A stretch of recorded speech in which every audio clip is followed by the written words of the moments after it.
Tech giant Meta recently moved to acquire the Chinese AI startup Manus in a deal valued at $2 billion. But the transaction was halted by China's National Development and Reform Commission.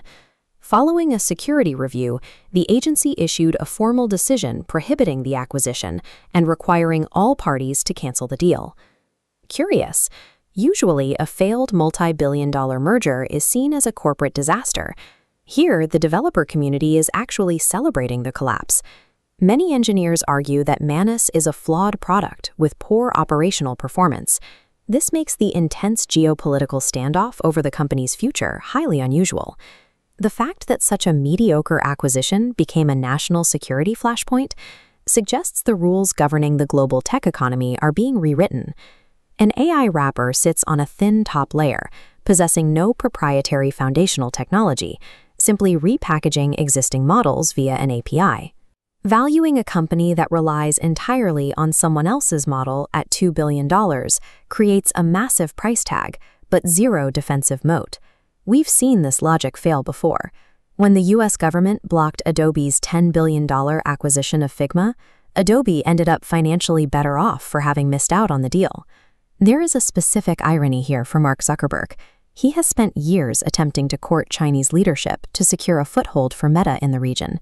At a White House dinner, Zuckerberg recordedly asked President Xi Jinping if he would provide an honorary Chinese name for his unborn daughter. Xi declined, saying the task carried too much responsibility. Despite those personal diplomatic efforts, China's strict security regulations may have actually saved Meta from a $2 billion mistake. The actual motive for the block isn't the software itself, it's the user data. Tech protectionism has transitioned into a global standard operating procedure.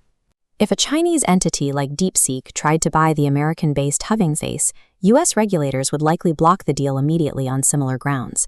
French regulators are taking a similarly aggressive stance, moving to ensure that sovereign tech infrastructure remains under European control. This environment mirrors recent moves by the US government to ban the sale of consumer-grade gaming GPUs to China. The tech sector is no longer operating under a free market model. It is now defined by an escalating tit-for-tat regulatory war. This marks the end of a specific Silicon Valley strategy. For years, startups built user bases to eventually cash out to Western tech giants. That exit path is closed. Startups can no longer rely on acquisitions to justify their valuations. Without the promise of an international buyout, AI wrappers that inflated their value on hype are facing an imminent financial reckoning. AI development is fracturing into guarded, sovereign factions, where data and code are treated as national assets. The Manus block is more than a single failed deal. It is the moment where the assumption of borderless technological development ran directly into the reality of national borders.